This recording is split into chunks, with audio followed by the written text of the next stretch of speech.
we initially were looking for a property, we wanted one that had some existing natural areas. So this one, when it came up, it was surrounded by natural areas, and the 55 acres, 40 acres of it were already forested, some ephemeral forest, a little bit of grassland, some upland forest, and we knew that this was going to be a good fit for us. Obviously, we wanted a property that would lend itself to wildlife use, wildlife conservation.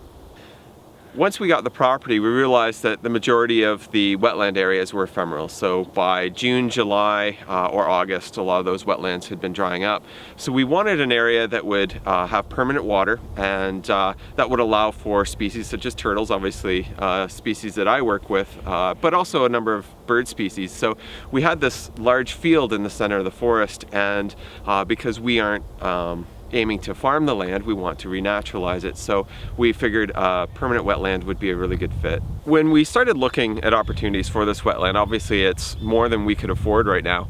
And we were put in contact with Brad Glassman at Upper Thames River Conservation Authority, and he helped get the ball rolling, gave us some contact names. We met Phil Holst from Ducks Unlimited and Stewardship Oxford, and from there we met Jeff Krete from Ducks Unlimited, and they said that there were opportunities for funding, and they've worked with Brad as well as other folks in order to raise some funding for this project. So the Clean Water Program, as well as Ducks Unlimited, and as well as our contribution, are helping pay for the wetland.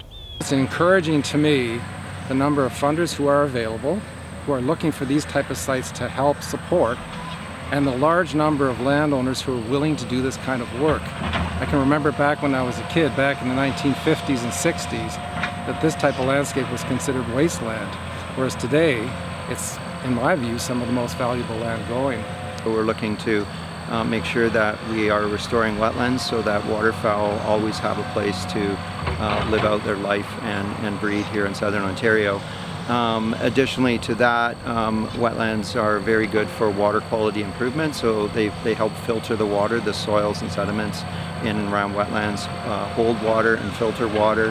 Wetlands are great for flood attenuation as well, so they can hold water and relieve the excess water in the downstream area that may impact someone else. Because we've situated ourselves in a part of Oxford County that has some existing natural property, natural area, that we can see it contributing and being benefit to a number of wildlife species. So by creating this wetland, by planting native species, by improving the property to benefit wildlife, we see that this is a bit of a legacy. We plan to live here the rest of our lives, and if the plan works out as we hope, then this property will be donated to a group like Upper Thames River Conservation Authority or NCC or other group, hopefully in the future, to be protected permanently for the sake of wildlife.